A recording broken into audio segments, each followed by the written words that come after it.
Hello friends, so today we will learn phase rule. What is phase rule and what are the different terms involved in the phase rule? So, phase rule was given by the scientist Willard Gibbs. It states that if equilibrium is present between any two phases or any number of phases, and if the system is not influenced by gravity or electric or magnetic forces, and it is only influenced by temperature, pressure, and concentration, then number of degree of freedom is related to number of phases and number of components by equation F equals to C minus P plus 2. This equation is known as phase rule, where is equal to number of degree of freedom, C equals to number of components, and P equals to number of phases. Now, what is phase? What is component? So, firstly we will see what is phase. Phase is an homogeneous, physically distant and mechanical separable portion of system which is separated from other part of system by definite or specific boundary. Phase can be solid, liquid or either gas. Example, let's look at the example of phase. Suppose I have two liquids and I mix two liquids. For example, I take benzene and water. If I mix benzene and water in one test tube, then they will form two different layers. As benzene is non-polar and water is polar, they are completely immiscible with each other. So, when I shake in the test tube, when I mix in the test tube, they will form two different layers, one for the benzene and one for the water. Here we have only liquid phase, but we have two different liquid phase, one for benzene and one for water, because we have two separate layers and we can physically distinguish that this is of benzene and another layer is of water. Looking forward for the another example, suppose in another test tube I mix alcohol and water. By mixing ethanol in alcohol, I take ethanol. So in test tube I am mixing ethanol and water. By mixing ethanol and water, we will get only one homogeneous liquid phase. Now we will not able to identify which is alcohol and which is water, because it by shaking or mixing they will only form one homogeneous liquid phase. So here we cannot physically distinct which is alcohol and water, so here only one liquid phase will be present.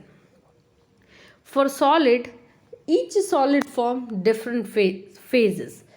Suppose I mix sugar and NaCl, solid sugar and solid NaCl. So here two different phases will be present, because we can distinguish that these are the crystals of sugar and these are the crystals of NaCl. So by mixing sugar and NaCl, we will get two solid phases.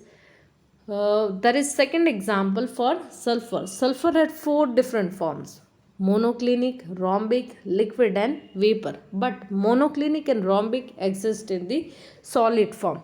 So sulfur has total four phases, two for solid, one for liquid and fourth for vapor. For gases, how to define phase? As the gaseous mixtures are thoroughly miscible in all the proportion. For example, I say air. In air, as we know, there is carbon dioxide, nitrogen, oxygen, but we are not able to identify this is the separate portion of nitrogen, this is oxygen, this is carbon dioxide, because they are completely miscible with each other and they are forming only one type of gaseous phase. Here we cannot physically distinguish any of the gases. So here in the air we have only one phase, that is gas. Suppose taking another example for gas, we mix hydrogen and nitrogen gas. By mixing also nitrogen and hydrogen gas, now we will not able to identify which is nitrogen gas and which is hydrogen gas, because they are completely miscible with each other and they will form only one phase, that is gaseous phase.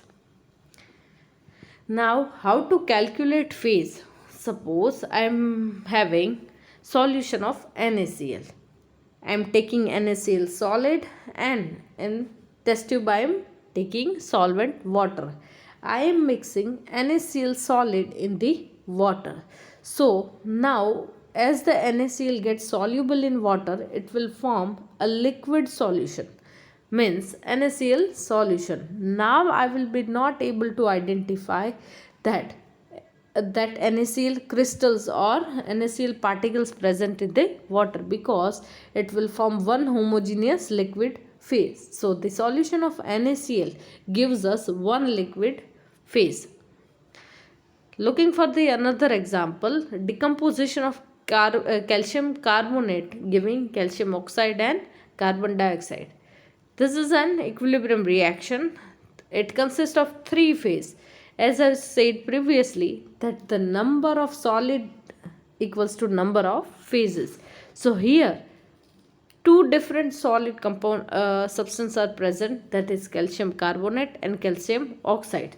So here two different solid means two different phases, and third phase for carbon dioxide, that is gas. So two solid phase and one gaseous phase will be present in this reaction.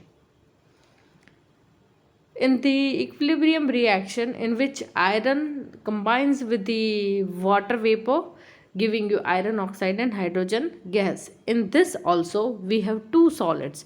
One is iron and second is iron oxide, and third is gaseous phase, that is by combination of H2O and hydrogen gas. H2O is present in the form of vapor and hydrogen gas is a gas. So as I said that gases are completely miscible with each other, they will form only one phase, that is gaseous phase.